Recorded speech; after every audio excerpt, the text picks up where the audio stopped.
नमस्ते दोस्तों। कैसे हैं आप सब? आशा करता हूं आप सब अच्छे होंगे। जल परियां, सच या कल्पना? जल परियों की कल्पना कैसे शुरू हुई? हजारों साल पहले समुद्र में सफर करना बहुत मुश्किल होता था। नाविक महीनों तक पानी में रहते, तूफान झेलते और अनजाने जीव देखते थे। उन्हें समुद्र की गहराइयों में चमकती मछलियां, अजीब आवाजें, डॉल्फिन या मैनीटीन यानी कि एक विशाल समुद्री जीव दिखते थे।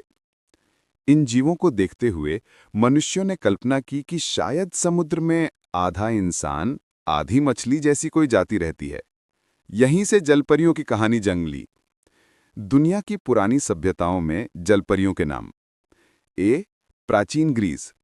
ग्रीस में साइरन नामक जलपरियां बताई जाती थी। कहते हैं वो गाना गाती थीं और नाविक उनकी आवाज में खोकर जहाज को टक्कर मार देते थे। अरब की कहानियां। अरबी लोक कथाओं में जिन्ने बहर यानी समुद्री जिनों का वर्णन मिलता है जो इंसानों जैसे दिखते थे। भारत। भारत में जलपरियों जैसी कल्पना अप्सरा, नागकन्या, मत्स्य कन्या के रूप में कई कथाओं में मिलती है। भगवान विष्णु का मत्स्य अवतार भी आधा इंसान, आधा मछली रूप में दर्शाया गया था।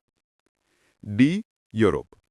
मध्ययुगीन यूरोप में समुद्री मानचित्रों पर जलपरियों की तस्वीरें बनाई जाती थीं। लोग मानते थे कि जलपरियां तूफान आने का संकेत देती हैं। क्या किसी ने जलपरियों को देखा है? कई नाविकों ने दावा किया कि उन्होंने जलपरियों को देखा। 1993 में क्रिस्टोफर कोलंबस ने कहा था कि उसने 3 मरमेड्स देखीं।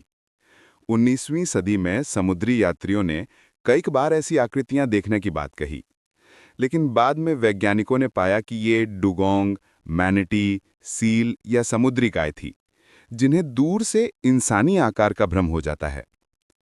क्या असली सबूत मिला है? आज तक किसी भी वैज्ञानिक, जीव विज्ञानी, डीएनए शोधकर्ता को कोई असली शव, हड्डी या डीएनए नहीं मिला जो जलपरी के अस्तित्व को साबित करे। न कोई स्केलेटन, न कोई फोटो जिसे वैज्ञानिक असली माने, न कोई वीडियो जो प्रमाणिक हो। कुछ देशों में नकली जलपरी की मम्मियां मिलती हैं, जैसे फीजी मरमेड, पर बाद में वो नकली कला के नमूने निकले। लोग जलपरियों पर विश्वास क्यों करते थे? समुद्री भ्रम यानी ऑप्टिकल इल्यूजन। दूर से तैरती डुगोंग या सील की आकृति इंसानी लगती है। डर और कल्पना। समुद्र रहस्यमय जगह है। जहां डर होता है, वहां कहानियां होती हैं। लोक कथाएं। हर क्षेत्र की अपनी जलपरी जैसी कहानियां थीं, इसलिए धारणा फैलती गई। साइंस का अभाव। पुराने समय में वैज्ञानिक ढंग से जांच संभव नहीं थी, इसलिए लोग इन बातों को सच मान लेते थे। आधुनिक विज्ञान क्या कहता है?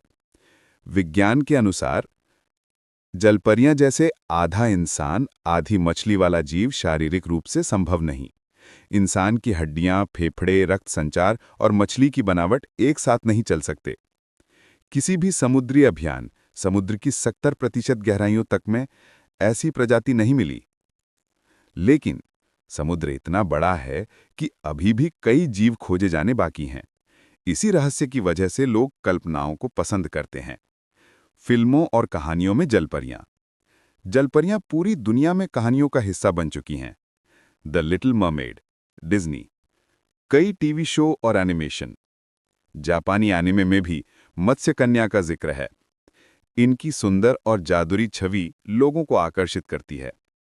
निष्कर्ष, क्या जलपरियां सच में होती हैं? वास्तविक विज्ञान के अनुसार अब तक जलपरियों के अस्तित्व का कोई सबूत नहीं मिला है। ये पूरी तरह लोक कथाओं, मिथक और कल्पनाओं का हिस्सा हैं। लोगों की मान्यताओं के अनुसार समुद्र की गहराइयां अब भी रहस्यमय हैं, इसलिए कुछ लोग मानते हैं कि शायद कोई अनजानी प्रजाति हो सकती है। Thanks for watching. अगर आपको जानकारी अच्छी लगी तो कमेंट, सब्सक्राइब और बेल आइकन दबाएं। आपको नेक्स्ट स्टोरी वीडियो का नोटिफिकेशन मिल जाएगा।